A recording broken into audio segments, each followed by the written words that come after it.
దేవుని దీవెనలు. సమస్తములో అభివృద్ధి. ప్రియమైన సోదర సోదరీమణులారా, ఈరోజు మనం ఒక అద్భుతమైన మరియు ఆశీర్వాదకరమైన మాట గురించి ధ్యానిద్దాం. ఆ మాట ఏమిటంటే, మన జీవితంలో ప్రతి రంగంలోనూ దేవుడు మనకు మేలు చేసి మనల్ని వర్ధిల్లజేయాలని ఆయన కోరుకోవడం. ఇక్కడ 3 ముఖ్యమైన అంశాలు ఉన్నాయి. 1. నీ చేతి పనులన్నిటి విషయములోనూ మనం చేసే ప్రతి పనిని దేవుడు చూస్తున్నాడు.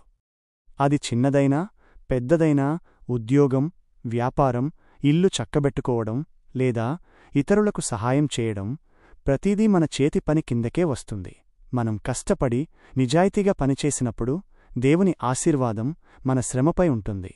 మన ప్రయత్నాలు విఫలం కాకుండా అవి ఫలించి మనకు సంతోషాన్ని, సంపదను తీసుకురావాలని దేవుడు మనల్ని దీవిస్తాడు. ఆయన మన పనులకు సమృద్ధిని, అభివృద్ధిని ఇస్తాడు.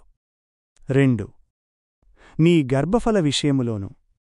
ఇది కుటుంబ ఆశీర్వాదం గురించి మాట్లాడుతుంది. సంతానమనేది దేవుడిచ్చే గొప్ప బహుమతి. పిల్లలు కేవలం వారసులు మాత్రమే కాదు, వారు మన జీవితానికి సంతోషాన్ని, భవిష్యత్తును ఇచ్చే దీవెనలు. దేవుడు మన కుటుంబాలను, మన పిల్లలను సురక్షితంగా, ఆరోగ్యంగా, జ్ఞానవంతులుగా ఉంచాలని కోరుకుంటాడు. కుటుంబంలో శాంతి, ప్రేమ మరియు ఆనందం నిండాలని ఆయన మనల్ని వర్ధిల్లజేస్తాడు. 3. నీ పశువుల విషయములోనూ, నీ భూమి పంట విషయములోనూ.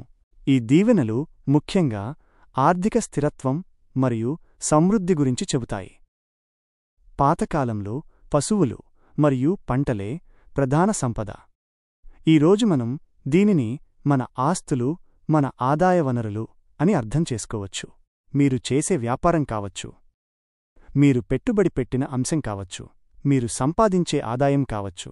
దేవుడు వీటన్నిటిలోనూ అద్భుతమైన పెరుగుదలను, నష్టపోకుండా లాభాన్ని ఇవ్వాలని ఆశిస్తున్నాడు. మనకు ఏ లోటు లేకుండా ఇతరులకు సహాయం చేయగలిగేంత సంపద మనకు ఉండాలని ఆయన ఆశీర్వదిస్తాడు.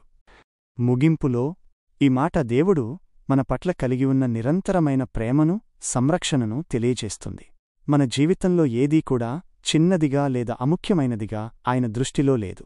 నీ చేతి పనులన్నిటి విషయములోనూ, నీ గర్భఫల విషయములోనూ, నీ పశువుల విషయములోనూ, నీ భూమి పంట విషయములోనూ నీకు మేలగునట్లు నిన్ను వర్ధిల్లజేయును. ఈ ఆశీర్వాదం మనందరి జీవితంలో సమృద్ధిని, ఆరోగ్యాన్ని, ఆనందాన్ని తీసుకురావాలని ఆశిస్తున్నాను. ఆమెన్.